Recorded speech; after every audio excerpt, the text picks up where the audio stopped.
My work. Well, my base is at the is at Penn. It's a collaborative of independent schools called the Center for the Study of Boys and Girls' Lives, and that grew out of a program I started at a single boys' school outside of Philadelphia, the Haverford School, that we called the On Behalf of Boys Project, and that grew out of my role at the school, 1,000 boys at the school, and a long-term interest I had in figuring out why the outcomes that we see in male lives, both very personally in my family and collectively, out in the world, why those outcomes happen so routinely. I even say, I say that routine casualties are an inconvenient truth about boyhood. And what I mean by that is it's built in, and it's always been built in. It's not something new. We're not in some new crisis moment. It's always been true. Probably for me, a pivotal moment was when I graduated from college, so I'm 23, and I'm working as a counselor at the family court in Wilmington, Delaware. I got that job because I scored high on a test. I knew nothing about juvenile justice or young people that were at risk, or as Ken Ginsburg said, young people whose lives place them at risk. But while I was there and really working hard to see if I could create some community alternatives to the juvenile justice on-ramp that led these kids, mainly boys, to youth detention facilities, my brother, 19 years old, had a fatal car accident, and it was related to substance use that he'd been struggling with for some time.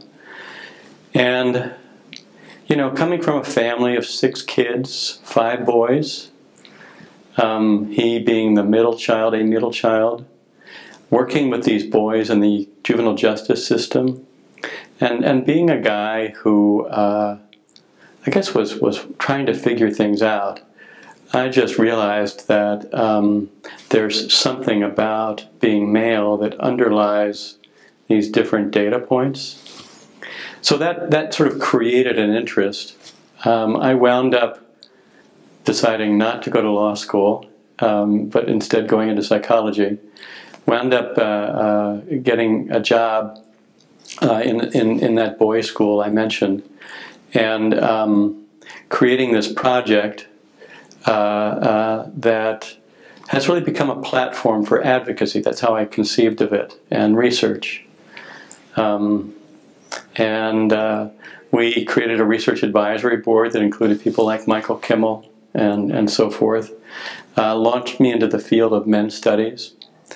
And in the last period of time, over the last 10 years or so, I've done 3 global studies focused in particular on boys' education, but recognizing that the variable that makes or breaks boys' ability to engage in learning is their relationship with a teacher or a coach. And that has led me to try to extend that perspective, a relational perspective on boys' lives, to the subject of raising a son. So I've got this new book that I've written and it's coming out called How to Raise a Boy, The Power of Connections to Build Good Men. And it really is just an extension of a perspective that runs counter to, I think, a lot of myths of masculinity.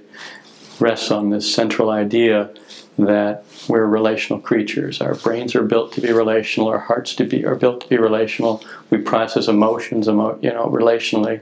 We learn relationally. So that's my work in a nutshell. I could say more, but that's some of it.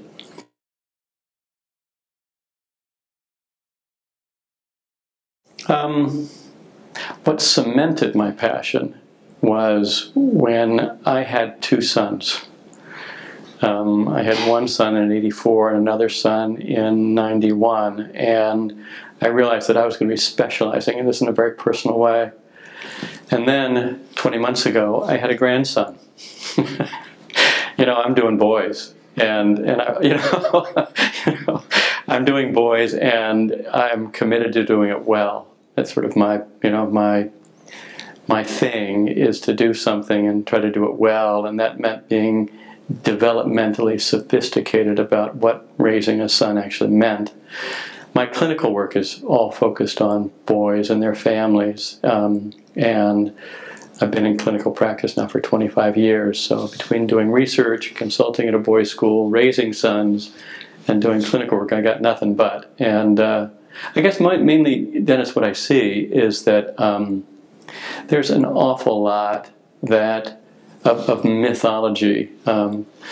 Michael Thompson calls it archetypes that actually obscure the real nature of what it is to be male. And so much of my work, with my grandson and my kids and so forth, is really about the realities of that, and the disjuncture is what's so striking to me. So I think what sustains me is how great that disjuncture is, and how ready the world is to hear.